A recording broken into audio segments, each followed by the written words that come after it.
Here's a triangle where the three vertices of the triangle are defined by coordinate points. And so how would you find the area? Well, we could calculate the distances using the distance formula, and use Heron's formula or my formula, or find an angle and then use 1/2 AB sine theta. So we have a couple ways to do this.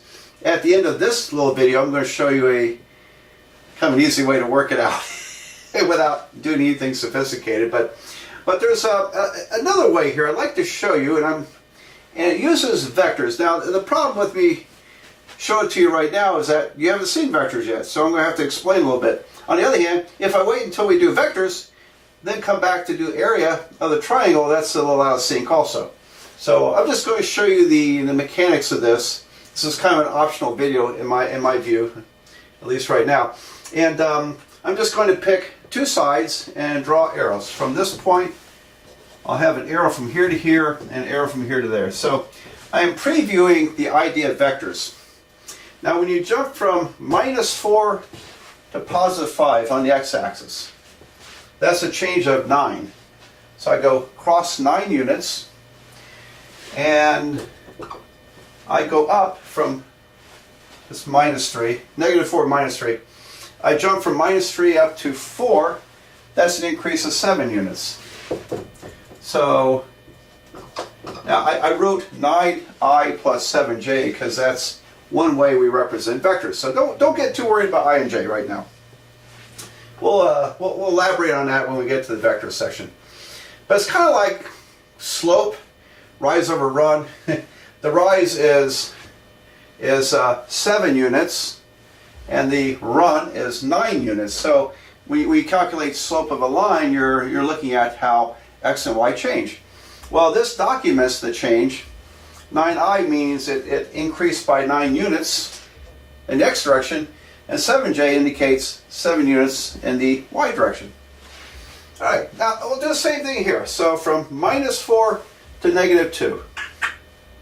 Here to there. I think I hear some rock music out there. I think it's the neighbors with their car radio playing real loud. So I don't know if you're picking it up on the camera, but that's what it is. My choice would be Beethoven, but anyway, I'm not the neighbors.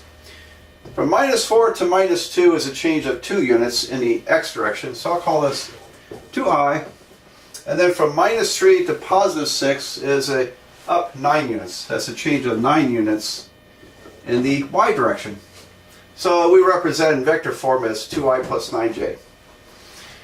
Here's the area. Okay, if you can get these down, and it's, once we go over vectors, it's going to make more sense when you see a little more of this. Alright, so the area will be 1/2 times a determinant. So the determinant will be 9, 7, and then 2, 9. You say, well, what in the world is a determinant?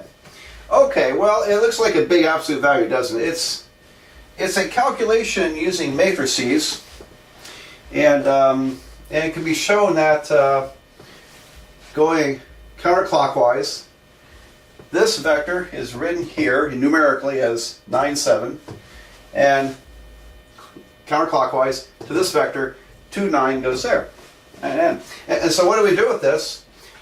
This is literally 1/2 times 9 times 9 minus 2 times 7. So we do this diagonal minus that diagonal. 9 times 9 minus 2 times 7. That's 1/2 times 81 minus 14. Let's see, what's one? That'd be 67. So area will be 67 times 1/2.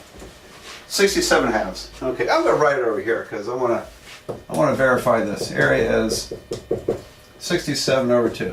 All right, so I like to show this because I think it's pretty neat.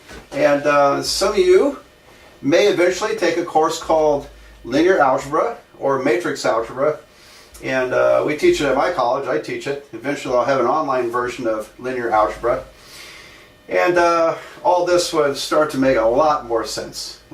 So, but I wanted to show you it's a pretty slick way of calculating area of a triangle when you have just coordinates to work with. Okay. Otherwise, you're stuck finding the lengths of these sides and perhaps finding an angle. It can be done. All right, so now I want to make sure that 81 minus 14 is 67. Looks like it. 67 and a half is what, 33 and a half. All right, that's the area. Now then, I'm going to verify this in a rather simple way. So bear with me. Let me erase this mess. Okay, so I'm back to the original problem, and here's what I'm going to do. I'm going to draw horizontal and vertical segments here. I'm going to connect these and draw a right triangle. There's a right triangle. I'll go up and do this, form a right triangle, and this right triangle here. Now, the base, and there's that rock music next door, from -4 to 5, from -4 to +5 is 9 units. From -3 to 6 is also 9 units. So actually it's not a rectangle now, this is a square.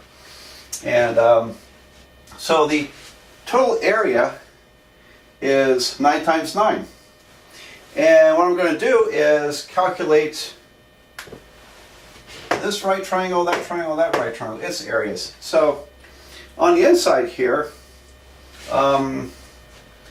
this is 9 units wide, and how tall is that? It goes from -3 to 4, that's 7 units high. And then this is 2 more units, and what would that be, 7 across? I think it's 7 units across. From -2 to +5 is 7 units, and that's 2, and this is 9. All right, so let's use 1/2 base times height. So this area is going to be 1/2 times 2 times 9. That would be 9. That's the area of that rectangle. 1/2 times 2 times 7 is 7. That's the area of that rectangle. 1/2 times 9 times 7. That's 1/2 times 63. That's 63 halves is that area. And the total area is of everything would be 9 times 9. That's 81. All right, so my inside triangle, which, let's see if we get this number. If I take the total area of the surrounding rectangle or square, whatever you get, 81. If I subtract this area, 9, subtract that area, 7, and subtract 63 halves, we get something. We get something, let's see. 81 minus 9 is 72. 72 minus 7 is 65 minus 63 halves. Okay, and 65 is 130 halves.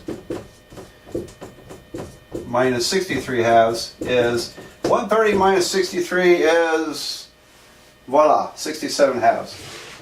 67 halves. So that's my least sophisticated way of finding the area of a triangle, and it works if you know the coordinates. It works very well if your coordinates are all integers, and so we could just literally just enclose it and calculate it this way. But I wanted to show you the vector way. It's pretty slick, the vector method of finding this area. Okay, well there we go, and we'll go on from here.